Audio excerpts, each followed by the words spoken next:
Hey everyone, welcome to another Self-Helpless snack where we give you a little taste of the podcast with a mini episode.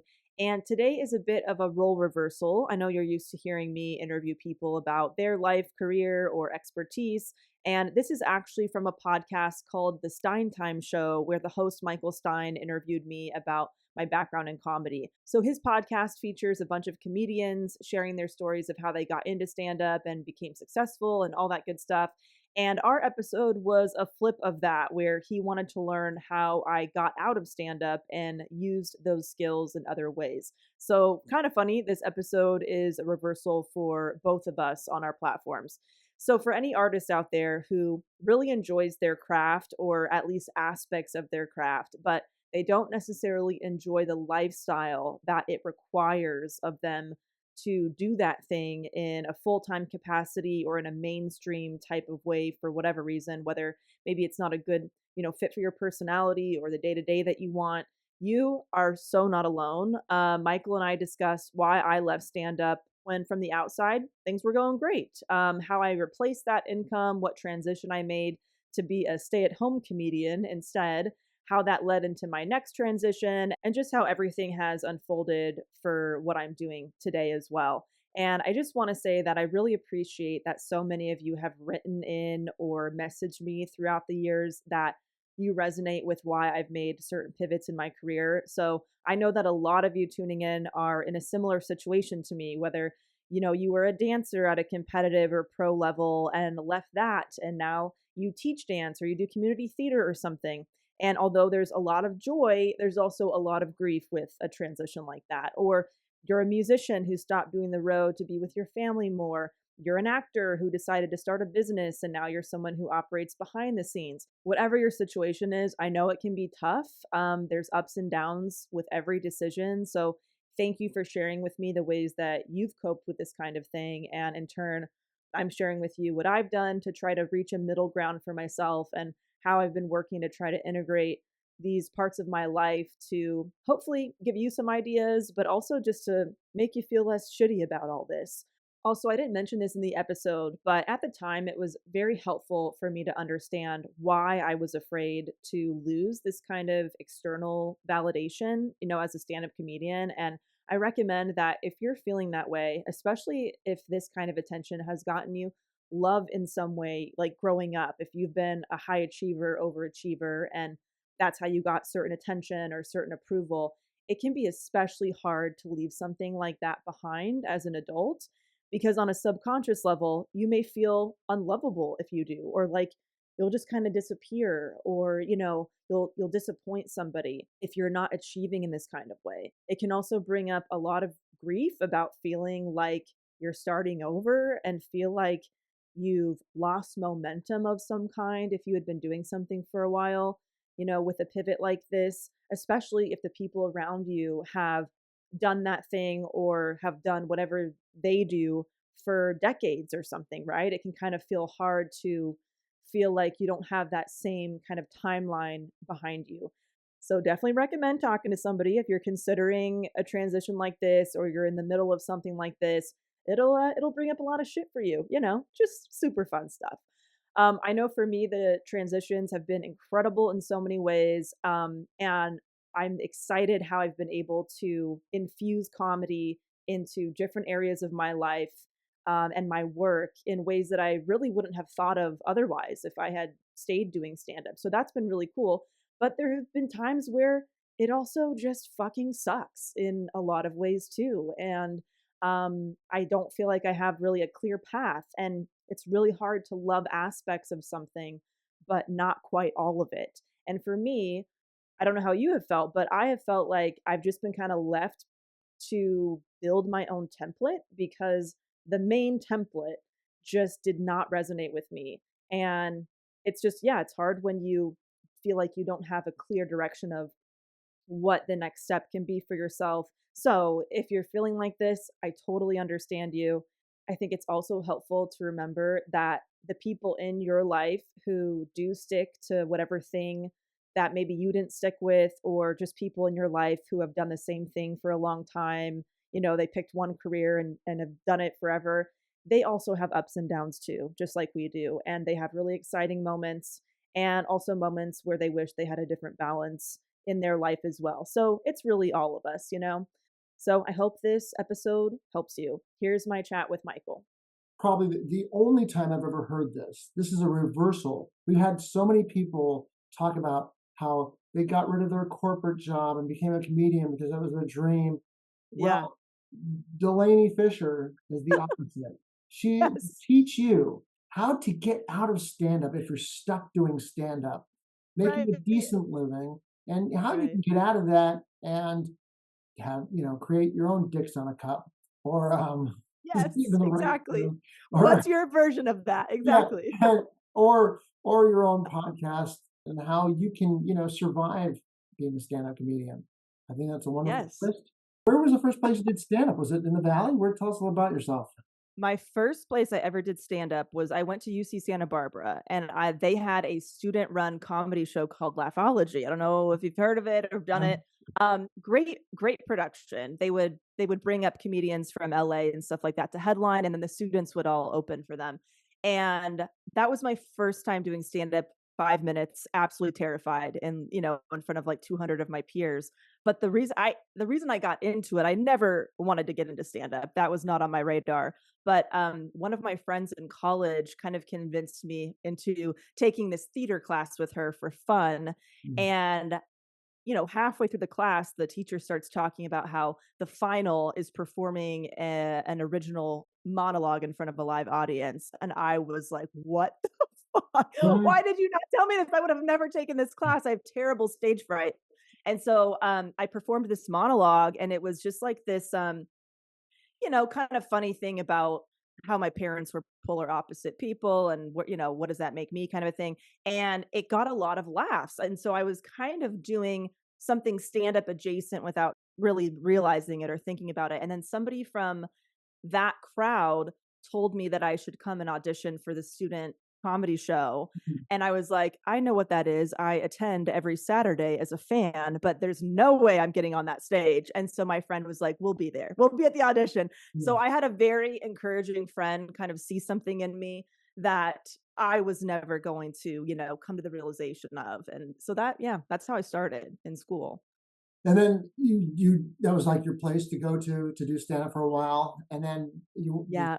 where did your journey take you after that?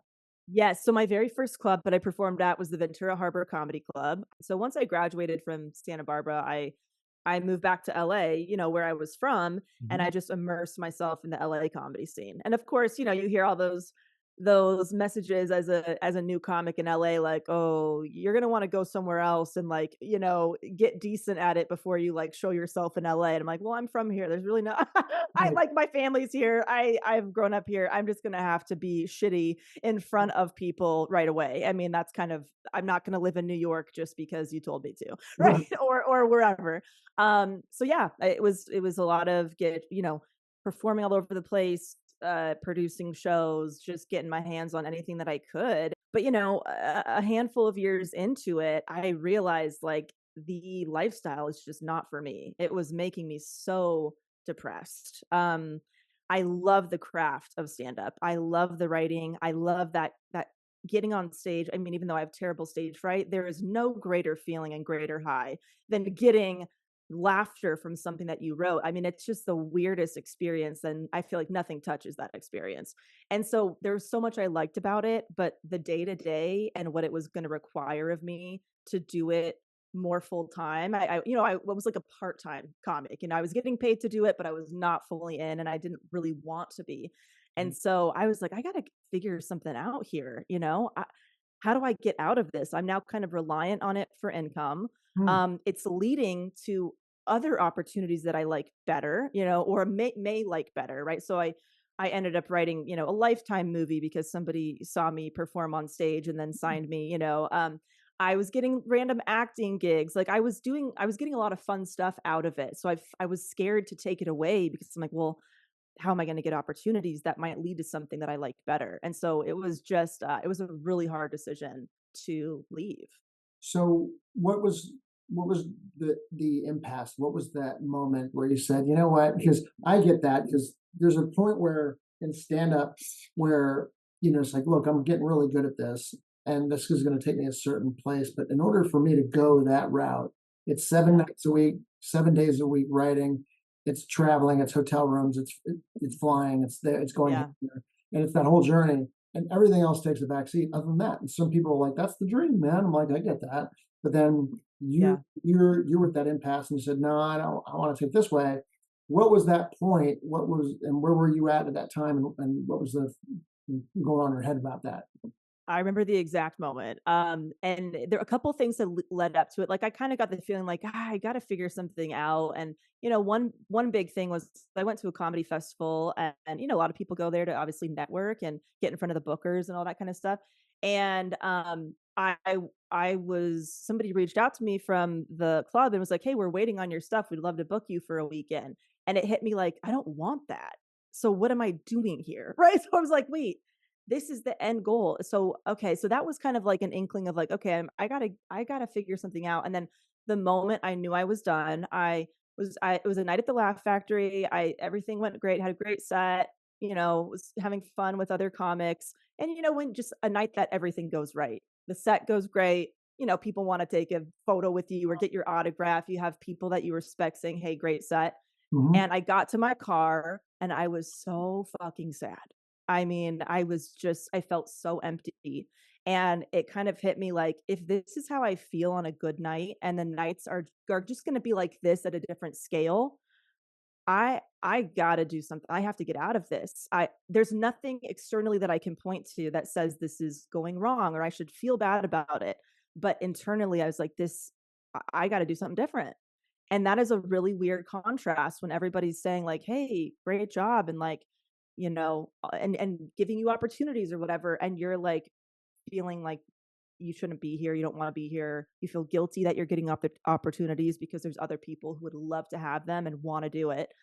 And so, yeah, that's when I knew. You ever? I used to be addicted to backgammon, play it online when like the internet first started, and I was like, Oh yeah, "I'm winning, I can't stop now." Or or when you lose, yeah, you're like, "I got to win one game and then I'll go to sleep."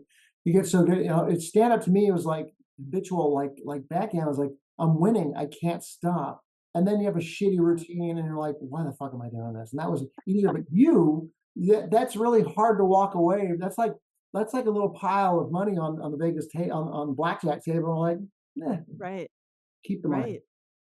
Right. And there's, it's like, I mean, being able to do stand up and like, it's like having a superpower. It feels cool to be able Uh-huh. to do that. Right. And so there's this whole identity crisis of like, if I leave, there's nothing special about me anymore. Like there's nothing, and then I'm cutting off all of these other opportunities, these writing opportunities or acting opportunities or whatever might come of it. All of that goes away. And so, but the uncomfortability that I was feeling and I was just kind of looking ahead. I'm like, I don't want to travel that much. I don't want to be in hotel rooms by myself all the time. Like, I like being home with my friends and family. I like coming home to the same place every night. How do I integrate these worlds? How do I bring comedy with me and plug it into a lifestyle that I really love? You know? Well, on that note, we'll get into like self-help and personal Yeah. development. How do you go from that point where you're in your car to say, Yeah. I mean, what else is in between that and doing a podcast about, personal development and self-help? Yeah. So from there, it was kind of like I had to ease out of it while I ramped something else up. It wasn't like overnight I was gone. I was like, okay, I'm going to just start taking shows within an hour of my place. Or then it was like 30 minutes, and then it was like, I have to being paid this much and within 30-minute drive of me. So I started just kind of cutting down that way. Mhm. And I had started the Self-Helpless podcast with two of my best friends, Taylor Tomlinson and Kelsey Cook. We started the podcast together. And that was feeling really fun. Like, okay, this is like a cool way to kind of be in the comedy world, but not have to be a performer. Mhm. And so that was feeling good. And I I had this really weird hobby that I did as a joke called Dicks by Delanie, where I would paint on coffee mugs. I would dickify my friends and family. I would basically make penis caricatures. Yeah. Anyway, so I had this weird hobby. It started at a Christmas party actually with a bunch of comedians. It was like one of those like white elephant gift exchanges. They're like, just bring something that you can either make that you made or like something cheap. And Yeah. I just painted a bunch of colorful penises on this coffee mug. Anyway, that kind of took off. People started wanting orders of this like dick mug thing from me. I'm like, okay, I was not expecting this, but I guess I'll do it. And so I actually launched, I turned that into a real business called Dicks by Delanie, where people could submit photos of themselves or a favorite character or their family member and turn them into penis art. I launched the business Yeah. and that really took off. And so I was able to leave stand up. And then I kind of basically told everybody on the podcast, like, hey, I am trying to become a stay at home comedian where I am going to paint penises and and then you can buy them. And that is what I did. So I at first started with like hand painting stuff. And then I ended up bringing on a couple cartoonists into the business and we went digital with everything. So then it was like a digital image people were getting and it was much better art because they were professionals. And people would put their images on like tote bags or birthday cakes or, t-shirts or pillows or whatever. And it was pretty fun. Not in the And so novelty yeah, business. That's the novelty I got business, into, right? yes, the novelty like gift business. Yeah. And so Those I was those doing dick that business. images. Yeah, exactly. I called myself an entrepreneur at the time. Nice. And so, yeah, I was doing the podcast and I was doing Dicks by Delanie. That allowed me to leave a corporate job I had in entertainment. I left stand up. And so I did that full time and I made a decent living doing that. And then from there, people started asking for help with their own businesses. They're like, how are you really making money doing dick stuff? And I'm like, yes. Right. So I started helping comedians, artists, entrepreneurs with like branding and, different kind of unconventional marketing and really leveraging podcasts in their, marketing strategies and stuff. And I love that. So I had a consultancy for, I think 4+ years, 4 or 5 years.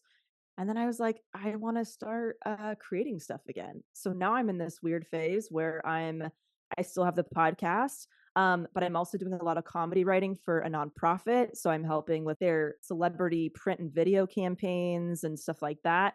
And then I'm writing, if you go to like, an Urban Outfitters or something, you go to the gift section and they have these like little coffee table book Yeah. slash card decks. I have a deal for one of those right now. So my comedy writing and stuff has just taken me to these very strange places. And so that's where I'm at now.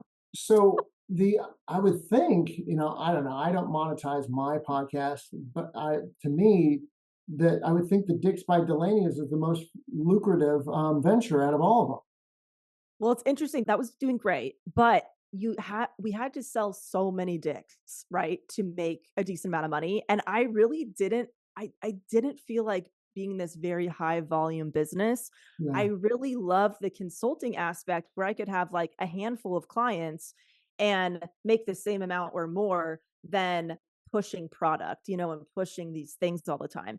And so that was a learning experience too of like I like this whole kind of lower volume service based situation, and that kind of led me into this other direction. Both were great, but like once I kind of hit a wall with something, I know it's time to pivot, and then I organically go to like what's kind of in front of me that I'm enjoying. And the more successful that gets, though, then you get the time restraint, because you have consulting is you Yes, unless you're going to do the typical, like YouTube, library, kind of membership kind of based type of thing. What does that look like right exactly. now? So the consulting, I'm no longer doing the consulting because now I'm doing all of this stuff full time. But I was doing just a lot of one-to-one, long-term kind of one-to-one clients. Of course, I started off with like one-off sessions here and there. I didn't really know what I was doing, and then had more structure along the way.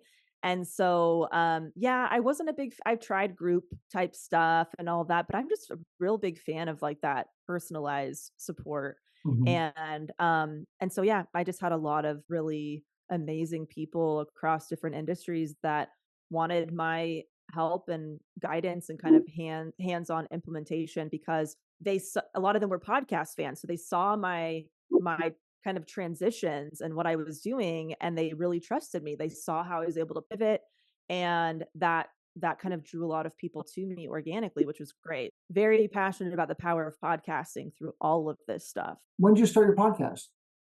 Podcasts we started coming up on 8 years ago, I Oh, think. wow. Yeah, yeah, it's been around a while. And so our listeners heard all these different like versions of me, pivoting from one thing to the next. And so I would announce like, "Oh, I launched Dix by Delanie. You can now buy this," and they would show up to support me. And then it was like, "Hey, I'm offering consulting," because it, honestly, it was their idea for me to offer consulting. Yeah. And so then I did, and then that was booked up. And so now it's like in this new phase of like, "Hey, I'm going to have a publishing deal and I'm going to have a book coming soon." And so it's been really incredible to have the podcast as the constant while all these other things have been changing When throughout the you started years. the podcast, that was a difficult, that wasn't so easy as it is now. I mean, I've been doing it for about 3 years, and Yeah. a great time to start 8 years ago because that was like when Yes. Instagram first started. It's like, follow, follow, follow, follow, but Yeah. back then, it was hard to do a podcast. What was the methodology of recording back then, and how'd you do it? Oh my gosh. Our Mhm, very first episode, we had like 2 handheld microphones that mhm, we were just passing back and forth. We were recording in the conference room of my day job at the time on my yeah, lunch break or something, and just passing back mics, and we had the little Zoom recorder or something like the handheld Zoom thing. uh-huh, And oh my gosh, I mean, I'm sure the audio is just absolutely what a disaster. But that's how we started, and we had eventually we added video into it, but we had like a tripod set up with a camera and these handheld mics. I don't we weren't utilizing Zoom. I don't even know, was Zoom a thing? I don't know. I'm sure Skype was a thing, but right. there was no like, yeah, the ease of podcasting now with the setup and equipment and stuff is so different than what we were doing back then. We were piecemealing a lot of stuff together. So the podcast has been monetized, and now Yeah. that really that's probably doing better than all of Everything fluctuated throughout the years, right? them. Like some months, like my consulting revenue was the highest, and then other months the podcast revenue would be the highest. Other months, Dix by Delaney would be the highest. It became to where I really had to think about, I don't want to have 3 businesses. I want to just be able to simplify. I got to go with what I'm enjoying the most, and then I hope that the money will follow that because I'll be pouring my energy into it. And so, yeah, I mean, and now it's like you said, getting involved in podcasting 8 years ago was great because there weren't a ton of podcasts. And so we were able to grow pretty quickly. But now, 8 years later, there's a bazillion podcasts. It's a lot more competitive to monetize your show. So we've seen fluctuations, in the market and stuff like that. And so, I mean, you really have to love this stuff when your market can be that volatile and it's just Right. changing all the time with technology and how ads are placed and all that. So, yeah, it's been a weird ride, but I'm still doing comedy in there. It's woven into what I do, but it's not performing on stage. Where are you at right now? Complete like what's going on with you today, and your in your personal life and your business life?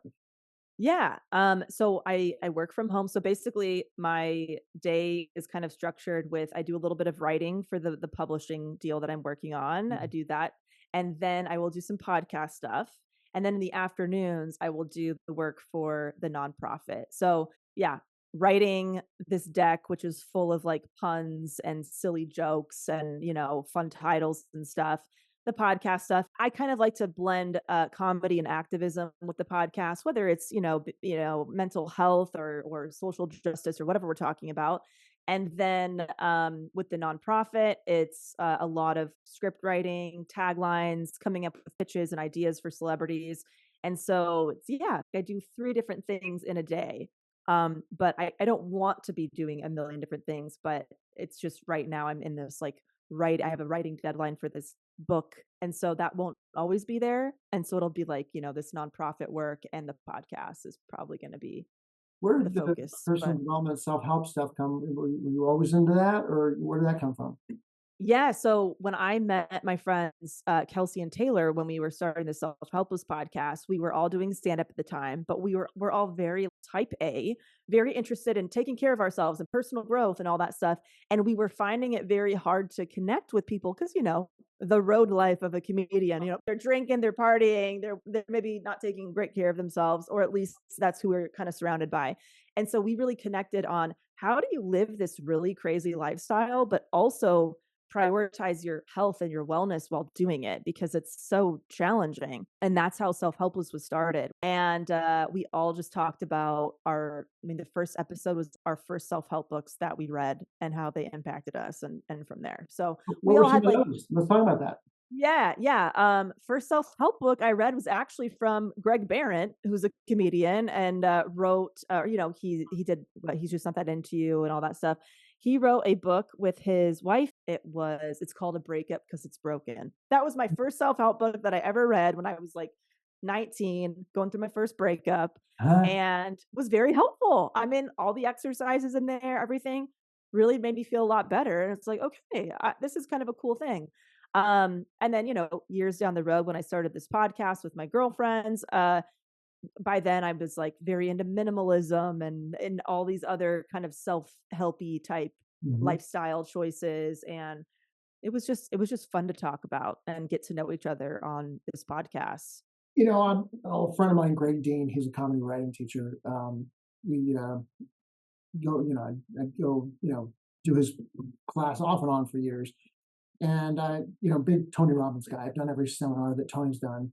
And Mm, his background is with Tony. He originally started NLP, neuro linguistic programming. That was the beginning of what Greg Dean's career, yeah. in personal development and comedy. Uh, I'd go to a seminar for like 5 days, whatever, and I would come back. I would do, writing course, and kind of get ready to do another stint. And he's like, Mhm. I hate when you come back from these like personal development because comedy is set with a negative denominator, right? Yeah. Oh, And yeah. personal development is not all like positive, but it's like it's notice the negative and then try to come up with what's positive and then work from there. As to where Right. stand up is your premise is it's a premise, shattered assumption, and then shattered assumption is a negative denominator. So you're thinking of like, what do I hate about this? What am I Yes. about lately? Yes. Of Yes. course, personal development is, well, this is interesting. What can I learn from this? Right. So there's, Right. so I would try to like mix some of that. I'm all pumped up, ready to go. Not like, and I didn't know that, and I have like a personal development coach saying, you got to be careful when you say these things that are negative because the triad of emotions dictates the physiology, the focus, and Right. the words. So Right. that comedians need to be cognitive of that. So then I said, well, I got to come up with a third eye of comedy, which is I have to trigger my mind to say that is a joke. It's a shattered. I'm just using a connector that's with a negative denominator. Right. You find it difficult Yeah. taking comedy, which is the opposite of personal development with that modality and have that conflict sometimes. Yeah, oh my gosh, you nailed it. It's so interesting because, in the world of stand up and, what audiences tend to like a lot as well, it's very much celebrated if you're self-deprecating, if you're kind of an asshole, if you're really sarcastic. Mhm. And yeah, those are things that you are saying over and over and over again every night on stage. It's like your brain is picking up on something, or, if you're being self-deprecating and maybe it's not even true anymore, but you keep saying because it gets a laugh. And so then you're like in this weird place of, well, I keep saying that I'm like sad and broke on stage, but I'm actually really happy and I'm doing pretty well financially, right? It's like this weird dichotomy of You're gonna the hit cognitive authenticity. dissonance, and you're like, Yeah. kind of get caught. Right. I've always been so much more impressed when people can make something positive funny, and also when people can make something that is educational funny. Everybody's got jokes about, I don't know, weddings or this or that or whatever, but it's like if you can make something funny and it makes me think differently, that's the shit I love. Mhm. I think that is very challenging to do, especially if it's something that is an unpopular opinion. The people that can make unpopular opinions funny and then change your mind at the end is, to me, Yeah, beautiful, right? right, Like, I mean, right. and so I think there's just different ways to do comedy too. What do you value when you're watching a set? But yeah, I totally agree. It's such a weird experience for sure. That is my sweet spot too. There's the comedian that can take that, and then also comedians like Bill Burr that can navigate. They like to force themselves to navigate in dangerous waters and see if they can Right. get out. Those are the two types of things where that are really a great comedian, really has that ability. But when you're doing your podcast, because you're a comedian, you have other comedians on there, you guys are talking about self help. I gravitate towards being serious you know? Mm, I yeah, don't know why anything with the podcast, maybe because that's, yeah, realistically, that's who I really am. But, right. Interesting. Yeah, when I'm free flowing with, in my normal state, I'm a weird, funny, that heightened version of me. But I right. think that when it was something about podcasting, I'm always analytical, trying to, and I see you with your self Yeah. help. Do you ever try to say, look, let's try to be funny right now. Let's try to lighten it up. Let's try to do that. Or you're like, this is just the way it always is because we're always talking about this and this is the way it just ends up. I love that question so much because I have felt throughout the years because, our podcast was kind of branded as like this comedy self-help infusion or whatever.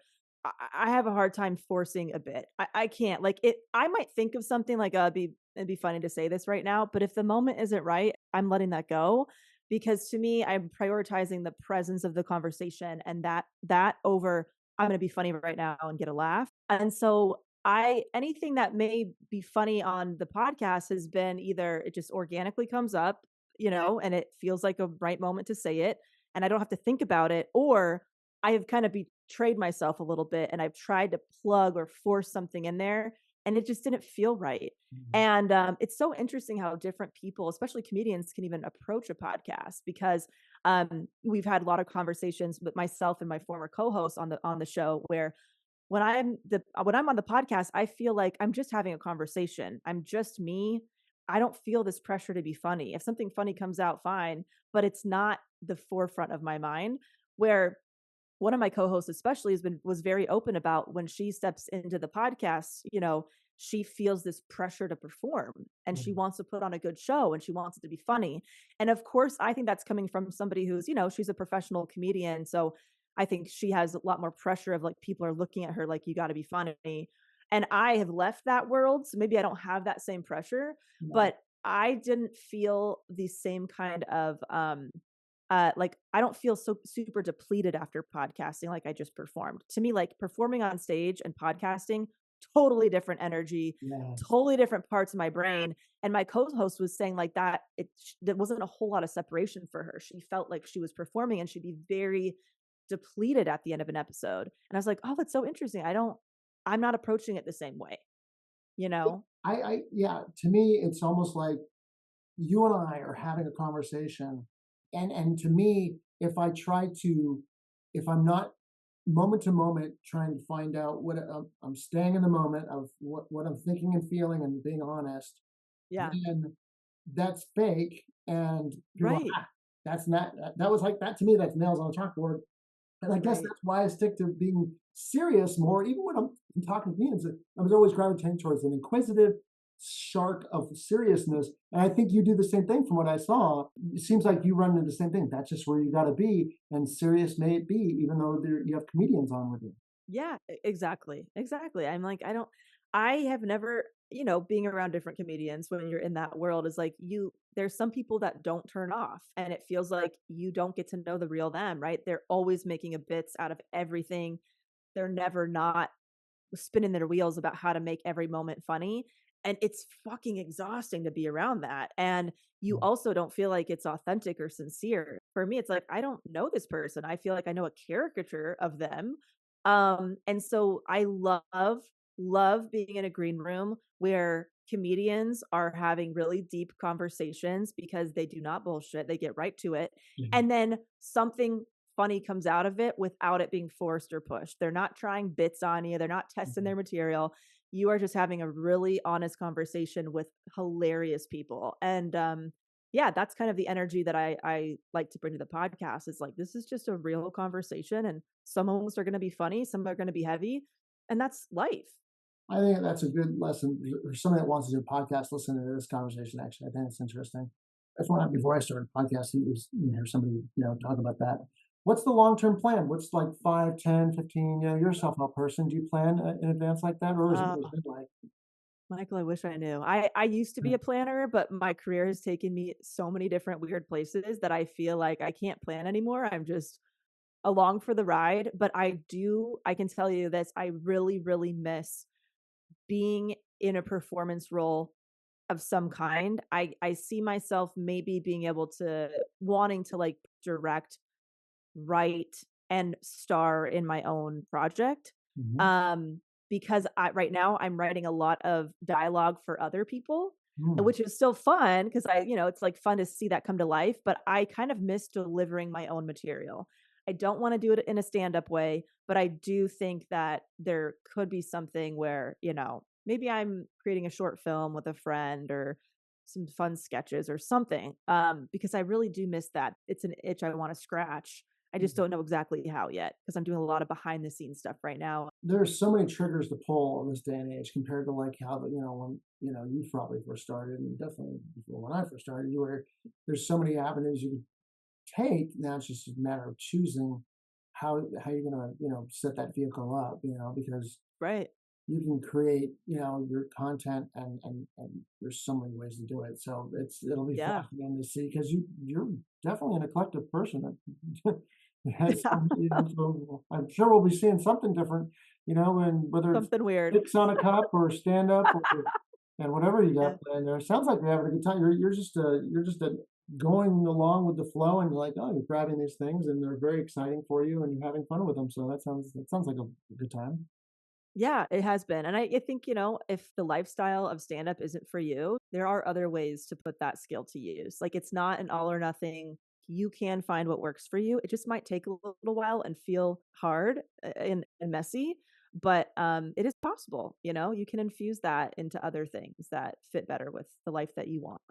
You definitely got your own thing going on. Tell everybody how they could find out more about all these things that you do.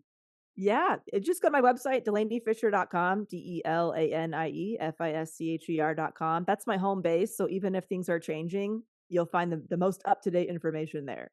Delanie Fisher, thank you so much for Yeah. sharing. Very eclectic, very exciting, very fun. Thanks for having me. This was great. Thank you for tuning in to Self-Helpless. You can find our brand new merch, Patreon community, and other fun goodies at selfhelplesspodcast.com. We'd be thrilled if you left an Apple Podcast review, shared this episode with a friend, or post about it on Instagram and tag us at Self-Helpless Podcast so we could repost you and say hi. As an independently produced show, we sincerely appreciate your support. Thanks, everybody.